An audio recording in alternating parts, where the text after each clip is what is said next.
नमस्कारम। मैं हर वक्त एक ही बात करता हूँ कि तीन एनर्जी है, सत्व, रजस और तमस।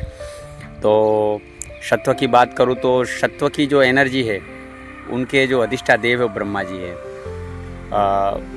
और उनकी जो अधिष्ठा शक्ति एनर्जी है वो है सरस्वती, बरोबर। और तो सरस्वती अगर आपके पास है, आपके पास ज्ञान आ रहा है, लेकिन इस ज्ञान का सही जगह पर कहाँ पे इस्तेमाल करना है, तो वो समझ कौन देगा।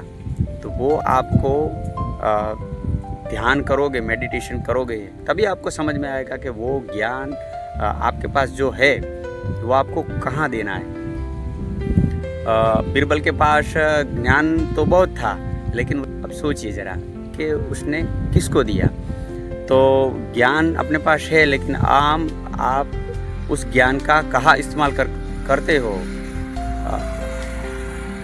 आपके पास ज्ञान है और आप उस ज्ञान का कहाँ इस्तेमाल करते हो, वो भी आपको देखना चाहिए। ये धर्म के विरुद्ध में हो रहा है या धर्म के उपयोग में हो रहा है। दूसरी बात कि सत्व के बाद आता है रजस। तो रजस यानी लक्ष्मी नारायण में बोलता हूँ, लेकिन लक्ष्मी को कंट्रोल कौन करता है? तो लक्ष्मी को कंट्रोल नारायण करते हैं। तो ये हो गई एनर्जी रजस की, जिनकी अधिष्ठा देव है नारायण, और उनकी जो अधिष्ठा देवी है वो है लक्ष्मी। तो लक्ष्मी का कंट्रोलिंग नारायण करेंगे, वो एनर्जी है रजस। और फिर तमस। तो तमस एनर्जी कौन सी है? तो तमस एनर्जी है शिव की, शिव शक्ति की। तो उनके अधिष्ठा देव है शिव जी और उनकी अधिष्ठा देवी है शक्ति। तो आप अकेली शक्ति की आराधना पूजा करेंगे तो शक्ति का कंट्रोलिंग नहीं होगा, लेकिन अगर आप शिव जी की आराधना करेंगे साथ में, तो शक्ति का शिव पर कंट्रोलिंग होगा। तो ये दंत कथा आप हमने देखी है कि माँ भगवती ने जब भयंकर स्वरूप धारण किया था, तो उसको कंट्रोल किसने किया था?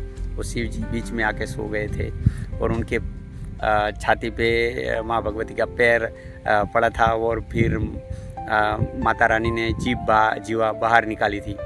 तो शक्ति का कंट्रोलिंग शिव पे रहेगा।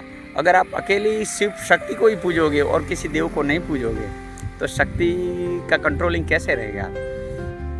तो अगर आप शक्ति को पूजते हैं तो शिव को भी पूजिए, और आप लक्ष्मी को पूज रहे तो नारायण को अवश्य पूजिए। आपके पास अगर ज्ञान है तो आप ध्यान कीजिए। आपको ज्ञान तो मिलेगा, लेकिन ज्ञान से परे आपको वो सात्विक एनर्जी मिलेगी, जिससे आपको पता चलेगा कि उसका कंट्रोलिंग, इसका यूज़ कहाँ पे करना है।